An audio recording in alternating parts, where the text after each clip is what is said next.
અપેક્ષા વગરનું અનુદાન કરે છે માં। તુકારા સહન કરે છે માં। मैं समझता हूँ माँ का पर्यायवाची शब्द सिर्फ ईश्वर ही हो सकता है।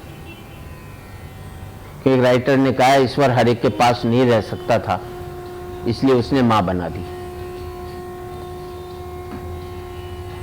और माँ के बारे में मैं नहीं समझता कि किसी भी कवि के पास कोई शब्द हो सकते। जहां शब्द चुक जाते हैं, जहां कविता चुक जाती है, जहां आप कुछ बोल नहीं पाते हैं, जिसके आगे हजारों पन्ने लिख दो तो भी कम है, और सिर्फ मौन रह जाओ तो वो मौन ही मां के बारे में बहुत कुछ कह देता है, क्योंकि जिसको आप व्याख्या नहीं कर सके। एक राजस्थानी के राइटर ने लिखा कि कितनी बार बो दियो मां कब राखे याद, गिनती में मन भूल गयो अणगिनती को स्वाद। माँ ने कितनी बार मुझे दूध पिलाया, माँ ने कब याद रखा। माँ प्यार की गिनती नहीं करती, हम लोग प्यार की गिनती करते हैं, कैलकुलेटेड हो गए। माँ सदा कैलकुलेटर रही।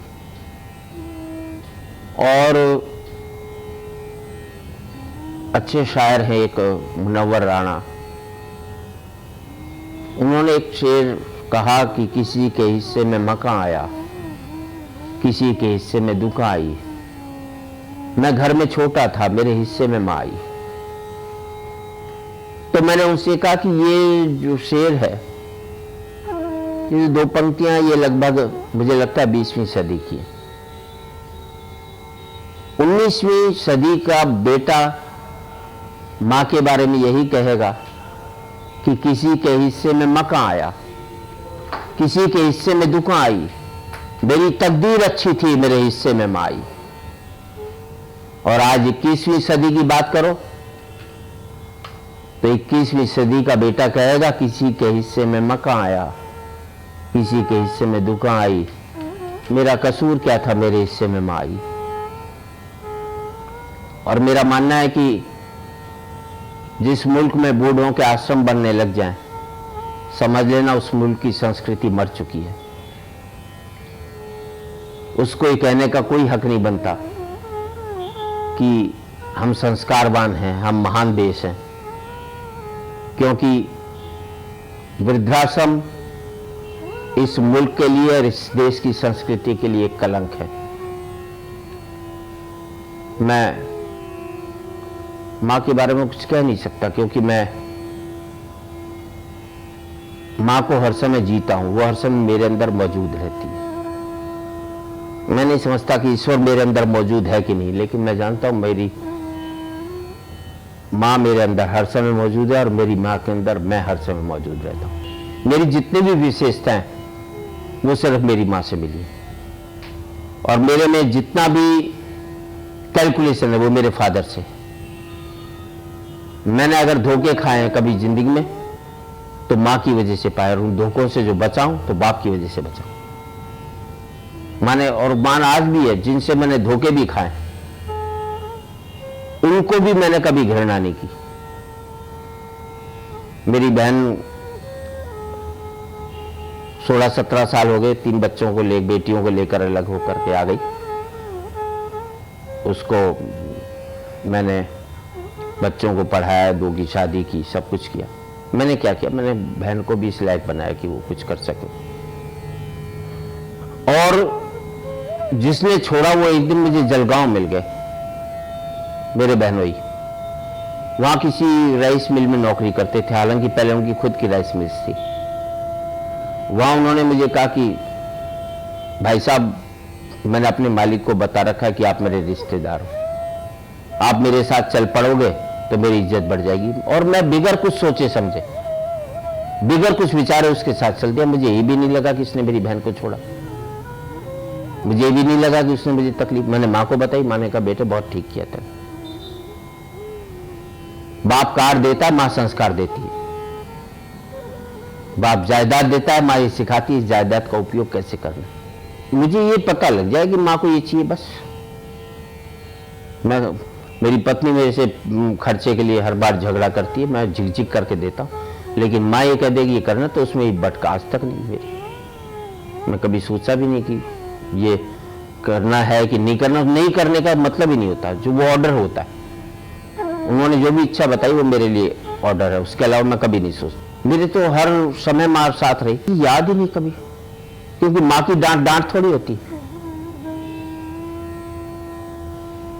माँ की डांट, माँ अगर तमाचा भी मारती है तो जितना आपके लगता है उससे ज्यादा तो माँ को खुद महसूस होता है अपने गाल पर। माँ जो आपको तकलीफ देती है, तो नहीं आपको तकलीफ देती, उससे दुगनी तकलीफ तो उसे खुद को होती है। वो कोई मजबूती से थोड़ी आपको तकलीफ देती, मजबूरी में देती। मैं नहीं भी बता पाऊं तो माँ तो सब जानती ना मुझे। वो जान जाती है कि मैं तकलीफ में हूं, वो जान जाती है मैं किस में। मुझे भी मालूम है कई तकलीफों को वो मेरे से छुपा जाती कि बेटे को तकलीफ होगी। मुझे एक दिन पिताजी ने कह दिया था कि मैं बीमार चल रहा हूं, तू अमेरिका जा रहा है, हो सकता है तू मुझे कंधा नहीं दे पाए। तो मैं फिर अमेरिका की यात्रा ही कैंसिल कर दी, मैं नहीं गया अमेरिका, और पिताजी के देहांत के बाद गया फिर अमेरिका। अभी मेरी माँ है 85 साल की हैं, थोड़ी बहुत बीमार चलती रहती हैं, तो मैं लंबे प्रोग्राम नहीं बनाता कभी भी। अभी भी अमेरिका का प्रोग्राम था, मैंने मना कर दिया, नहीं जाना, 20-25 दिन के लिए नहीं जाता, 1-2 दिन की बात दूसरी। माता पिता के साथ में तो मैं भी नहीं रखता, मैं माँ बाप के साथ रहता हूं। आप कौन होते उन्हें रखने वाले? आपको वो रख रहे हैं कि आप उनको रख रहे हैं? ये कंसेप्ट ही गलत है। मैं तो अभी भी माँ के साथ रहता हूं, माँ मेरे साथ थोड़ी रहती। ये सोच जिस दिन हो जाएगी उस दिन ठीक होगा। तो शैतान तो पहले भी होते थे, अभी भी हैं, इसमें क्या फर्क पड़ता है? ये तो है नहीं कि कलयुग के जमाने में नहीं थे, आज कुछ ज्यादा है, बल्कि आज कुछ कम ही होंगे, पहले ज्यादा रहे होंगे, मेरे मानना है। कहीं अभी भी कुछ थोड़े बहुत बचे हुए हमारे में संस्कार।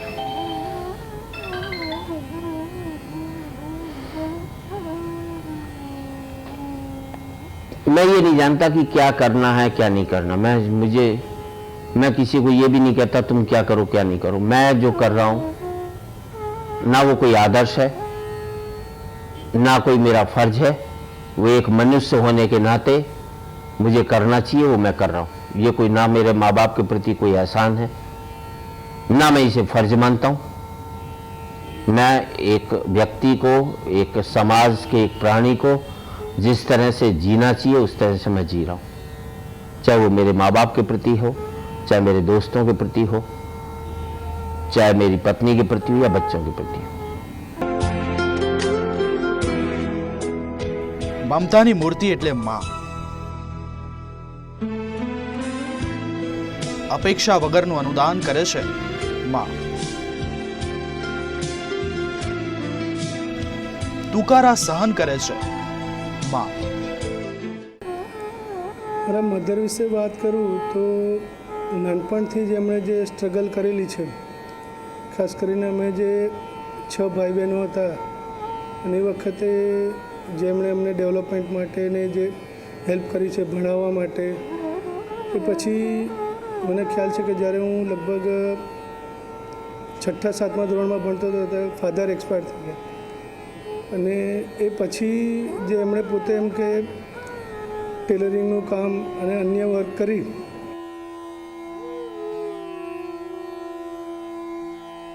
અમને જે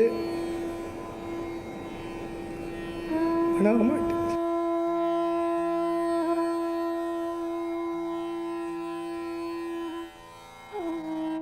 અત્યારે અમારા બધા ભાઈઓની સાથે જ છે।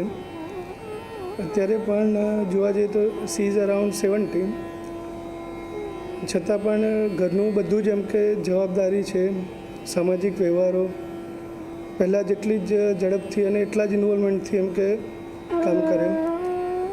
સાથે સાથે ધારો કે અમે એટલું એમ કે આગળ આવ્યા કે એવું હોય કે દરેક જગ્યાએ એમનો એટલો જ ફાળ, ક્યારે ક્યારે યાદ આવી એના કરતાં ક્યારે નથી આવતી.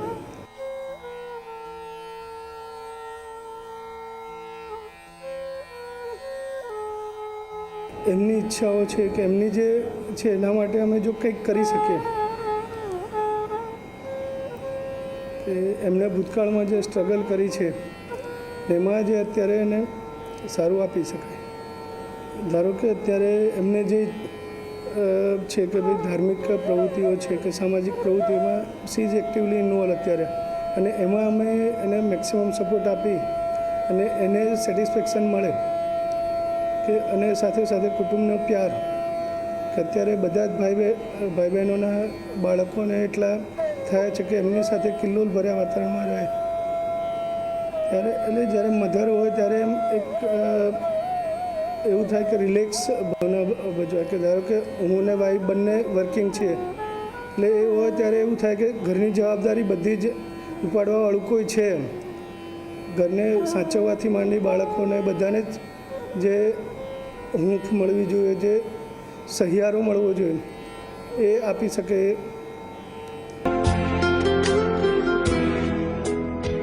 મમતાની મૂર્તિ એટલે માં. અપેક્ષા વગરનું અનુદાન કરે છે માં. તુકારા સહન કરે છે માં. મારા આજે જાહેર જીવનની અંદર મારા મમ્મીનો બહુ જ મોટો ફાળો છે. જ્યારે કટોકટી વખતે મારી ધરપકડ થઈ તો આજુબાજુના અનેક લોકો મારા ઘરે આવીને રડતા હતા, ત્યારે મારા મમ્મી બધાને શાંત રાખતા હતા કે ભાઈ સમાજ માટે આપણે જીવવું જોઈએ. આ સંસ્કાર મને નાનપણથી મારા મમ્મી તરફથી પણ મળ્યા છે. મમ્મી યાદ આવે એવો પ્રશ્ન જ ઊભો નથી થતો, કારણ કે મમ્મીનું સ્મરણ સતત હોય છે. પ્રવાસમાં હોઉં કે કાર્યાલયમાં કામ કરતો હોઉં કે કોઈ ફંક્શનમાં બેઠો હોઉં, એટલે યાદ કરવા પડે મમ્મીને આવી સ્થિતિ આવતી નથી. પરંતુ એક વાત નક્કી છે કે મારા મમ્મીનો અને મારા મધરનો સ્વભાવ જે રીતનો છે એ પ્રમાણે હું કહી શકું કે આટલી મોટું જાહેર જીવન પછી પણ એક વસ્તુ હું કહેવાય એટલા માટે માગું કે આ મારો અનુભવ છે કે મીઠાઈનો એક ટુકડો પણ રહ્યો હોય તો માં કહેતી હોય કે ભાઈ કૌશિક આવે એના માટે હું રાખી મૂકું, અને કૌશિક એ મીઠાઈનો ટુકડો ખાય પણ સ્વાદ એને આવતો હોય, આવું દ્રશ્ય આપણને જોવા મળે. આ સહજ મારા જીવનની અંદર મેં અનુભવેલું છે. અત્યારે બે ત્રણ વાર જરા હાર્ટની ટ્રબલ થઈ, એટલે ઘરની અંદર જ છે પણ હરે ફરે છે, પોતાની બધી જ ક્રિયા જાતે કરી શકે. સારું એવું વાંચે છે, કારણ કે 1950ની સાલની અંદર 7મું ધોરણ પાસ છે, એટલે એ વખતનું શિક્ષણ ઘણું 7મા ધોરણનું પણ ઘણું સારું કહેવાય. બધા જ મેગેઝિન છાપા એ બધું વાંચે છે, વિશેષ કરીને જનકલ્યાણ વાંચે છે. ને હું પણ સફળતાનો ઋણ તો જેને કહે કે એમનું જ આ યોગદાન છે બધું, અને એમના જ માર્ગદર્શન એમની શુભેચ્છાથી આ બધું કરી રહ્યો છું. એટલે જે કોઈ જશ કે યશ હોય એ મારા મમ્મીનો છે એવું જ હું માનું છું. વિશ્વ હિન્દુ પરિષદમાં એ ભાગ્ય છે મારું કે હું પરિષદમાં કામ કરવા આવ્યો, પણ એ પહેલાં મારું જે કંઈ ઘડતર થયું છે એ શાળા જીવનની અંદર હોય કે સમાજ જીવનની અંદર હોય, બાળપણમાં હોય કે યુવાનીમાં હોય, એ મારા મમ્મીનું જ આ ઘડતર છે. એટલે મારું જે કંઈ યશ છે એ બધો એમને જ આભારી છે. બસ વારંવાર આ માની કુખે જ હું જન્મ લઉં, આ જ હું માગું એમને. હું એટલું જ કહી શકું કે તડકા પોતે ઝીલી લીધા અને છાંયડા આપ્યા અપાર. તડકા પોતે ઝીલી લીધા અને છાંયડા આપ્યા અપાર. પાટીમાં એકડો ઘૂંટાવી તે દઈ દીધો ઈશ્વરનો આધાર. અજવાળા અમ પર ઓવારી દીધા, પોતે કાળી ડિબાંગ રાત ઓઢી. માં તું છે દરિયો, હું છું હોળી, કેમ ખબર પડી મોડી. માં હું છું હોળી, કેમ ખબર પડી મોડી. આજ હું કહી શકું નહીં. મારી પ્રાયોરિટી છે કે એમનું જે કંઈ ડિમાન્ડ છે તો તેમની જે કંઈ લાગણી છે એ તરત જ પૂર્ણ કરવી. પણ સમજદારી મારા મમ્મીની એટલી બધી છે કે એમને ખબર છે કે આ સતત સમાજનું જ કામ કરે છે, એટલે સૌથી ઓછી અપેક્ષા અમારા બધા ભાઈઓની અંદર એ મારી પાસે રાખે, આવું પણ મેં અનુભવ્યું છે. પણ એમની કોઈ પણ પ્રાયોરિટી હોય હું તરત જ પૂરી કરું છું. એવું કંઈ બહુ ધ્યાનમાં નથી આવતું, પણ હંમેશા બસ સમાજનું કામ કર્યા કરો. આપણે સમાજ માટે કામ કરવું જ જોઈએ. આ જે એમની પણ પોતાની લાગણી રહી છે અને મારું પણ એક પ્રકારનું કર્મ કહો તો અથવા તો પ્રવૃત્તિ કહો એ રહી છે. મમતાની મૂર્તિ એટલે માં. અપેક્ષા વગરનું અનુદાન કરે છે માં. તુકારા સહન કરે છે માં. મારા મમ્મી દુર્ગાબેન માણેકલાલ ભટ્ટ, એમનું મારા ઉપર બહુ સારું એવું પ્રતિભાવ છે. એમના નાનપણથી જ પોતાના આશીર્વાદ રીતે એમને ટ્રીટ કરીને એન્જિનિયર બનાવ્યો. ગામડામાંથી આવેલો હું શિવરા, વડોદરા જિલ્લાના સાવલી તાલુકામાં શિવરા ગામ છે. ત્યાંથી મને પાળી પોષી પણ નડિયાદ તાલુકામાં પોતાનું મારું ગામ છે પીપળા હતા. અમે 4 ભાઈઓ અને 3 બહેનો છે. પણ બધા કુટુંબને એ રીતે સંકલન કરીને મને એન્જિનિયર તરીકે એલડીમાં મને સ્ટડી કરાવ્યો. પછી હું સક્સેસફુલ એન્જિનિયર થયો. આમ મધર તો 70માં એક્સપાયર થઈ ગયા અને હું મેં ડાયરેક્ટ જોઈન કર્યું. ફર્સ્ટ ક્લાસ ડિસ્ટિંગ્શન સાથે જોઈન કર્યું. પ્રોગ્રેસિવ એમના જે આશીર્વાદને કહેવાય, ભગવાનના આશીર્વાદ મારા માનું છું. એ આશીર્વાદ કારણે સ્ટેજ બાય સ્ટેજ મને પીએસસીમાં પણ સિલેક્શન થયું. ક્લાસ 1 બન પર પહોંચી ગયું અને હેડ ઓફ ધ ડિપાર્ટમેન્ટ બન્યું. પણ ઓવરઓલ કંઈક માતાનું જે છે મારા ઉપર પ્રતિભાવ હંમેશા રહ્યો છે. મમ્મી છે ને, આમ એક કહું આપણે કે જનની જન્મભૂમિ સ્વર્ગાસપી ગર્યસી, એટલું મહાનતા છે એનું. મારા દિલથી એવો ભાવ છે. મારે કોઈ પણ મૂંઝવણ હોય તો મમ્મીનો એક ભગવાનના સ્વરૂપનું હું આદર કરું છું ને મારા બધા પ્રશ્નો સોલ્વ થઈ જાય છે. એ વસ્તુ છે કે હંમેશા એનો સદભાવ, એક કુટુંબ પ્રત્યેની ભાવના ને કેવી મુશ્કેલીમાં બધા છોકરાઓને સરખી રીતે ટ્રીટ કરી ને આટલું એજ્યુકેશન સુધી મને આ લેવડાવ્યું, જેથી મને જિંદગીમાં હર પડે મને એમનું ઇનડાયરેક્ટલી પ્રોત્સાહન મળતું હોય છે. તો મારા છોકરાઓને કહી શકું કે માં કેવી હોવી જોઈએ એમ. જે ભણેલા ફક્ત 2 ચોપડી હોય પણ એના જે ગુણ અને આશીર્વાદ જે મળ્યા એનો પ્રભાવ મળ્યો કે હું તો એક સ્ટેપ વિધાઉટ એની ટ્રબલ હું બધા સ્ટેજમાં પસાર થઈને અત્યારે આ લેવલમાં આવી શક્યો છું. અને અત્યારે હું ગૌરવ અનુભવું છું કે હું અત્યારે મિકેનિકલનું હેડ ઓફ ધ ડિપાર્ટમેન્ટ છું. પણ મારા વિદ્યાર્થીઓને મારા દીકરાની જેમ ગણું છું અને એ લોકોને એટલો જ ભાવ છે. ગમે ત્યારે કોઈની કમ્પ્લેનો મને મળી શકે છે પણ એનો એક જ ભાવ હોય કે ચોખ્ખાપણો પોતાના દિલથી વાત કરે, એનો પ્રોબ્લેમ સોલ્વ થઈ શકે. એનો એ ભાવ રહે છે મારે. મારા મા બાપનો છે ને ફોટા મારા શયનખંડમાં જ છે. સભાના મોટીનું દર્શન એમના ખરું અને સાહેબને પણ દર્શન થાય છે.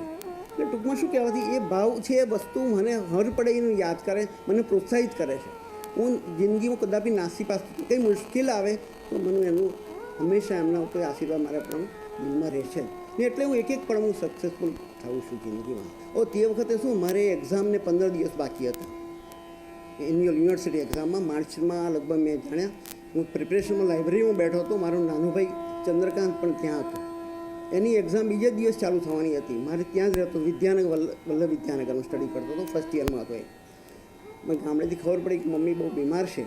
એને કહીને જ ગયો કે ભાઈ હું આવું છું મળીને. એ મને કહે ભાઈ તમે શું જાઓ છો, તમારી એક્ઝામ છે ફાઇનલ નહીં. બેટા થોડું મારું સ્કોલરશીપનું કામ છે એમ બનાવટ કરીને હું નીકળ્યો. ઘરે ગયો તો આ છેલ્લી સ્થિતિ હતી. કોઈ નાનામાં નાનો ભાઈ એટલે લડકવાળો તો ભાઈ એને બહુ ફીલ થાય તો કદાચ એક્ઝામ છોડી દે એમ.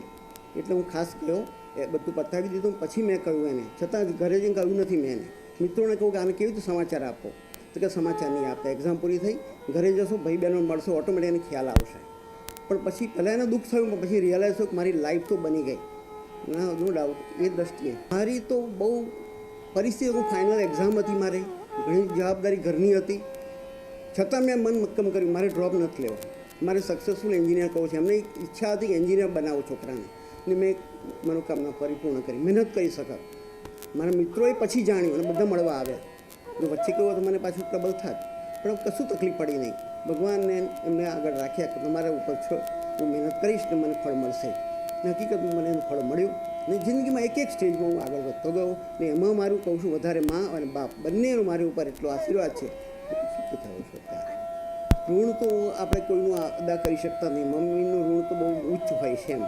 પણ એટલું કહીશ કે મારા વિદ્યાર્થીઓ છે, જનરેશન છે, એને બધાને માતાનું કેવું સ્ટેટસ છે, શું ભાવ છે, નાનપણથી છોકરાઓને ઉછેરીને મોટા કરે ત્યાં સુધી કેટલો ભાવ રહ્યો છે, નિસ્વાર્થ ભાવના. મોટા થઈને છોકરાઓને પણ એ સંસ્કાર આપે છે કે કોઈ પણ લેવલમાં જાય. એથી છોકરાઓ અમારા અમેરિકા જનાર ઘણા હોય, પણ છતાં એ હંમેશા હું કહું કે મા બાપને ભૂલશો નહીં. એ જ તમને આટલો ગુણ કંઈ સિંચન કર્યું છે. છોકરાઓ ત્યાંથી આવે અમેરિકા MS કરીને આવીને પગે લાગે છે, મીન્સ એ એને સંસ્કાર બતાવે કે સાહેબ તમારા સૂચનથી અને આશીર્વાદથી અમે સુખી થયા છે. એટલે મેં કહું મા બાપનું તો પહેલે જ શ્રેય કરો તો તમારી સફળતા આગળ જ છે જ. મમ્મીને તો હું કહું છું કે હું તમારો જે આશીર્વાદ મારા માથે છે જ, હું બને એટલું પરિપૂર્ણ કરવા પ્રયત્ન કરીશ. અને મારા ભાઈઓ અને બહેનોને બધાને ઘણું બધું ઋણ મારા ઉપર છે. બધાને હું મારી રીતે શૈક્ષિક રીતે આપવા માટે અને એમની માના આશીર્વાદને કારણે હું એમને પણ જે બનશે હું મદદરૂપ થઈ શકે છે. મમ્મી તો હર પડે યાદ આવે, પણ કોઈ સામાજિક પ્રસંગ હોય એવું હોય તો ખાસ યાદ આવે, કોઈ મૂંઝવણ હોય કે શું કરવું ત્યારે યાદ આવે. અને યાદ કરવાથી એક પ્રોબ્લેમનો નિવેડો પણ નીકળી જાય. મીન્સ નેચરલી જે આપણે ખોટ લાગતી હોય એ જો દર્શન થઈ જાય એકવાર મા બાપ, ભગવાનના જે દર્શન બધા આગ્રહ રાખે છે, એ મા પણ ભગવાન સ્વરૂપ છે. જો દર્શન થાય એટલે આપણો આત્મા કલ્યાણ થયું ગયા કે મારી તપશ્ચર્યાનું ફળ મળ્યું, એટલે આશા રાખે. મમતાની મૂર્તિ એટલે માં. અપેક્ષા વગરનું અનુદાન કરે છે માં. તુકારા સહન કરે છે માં.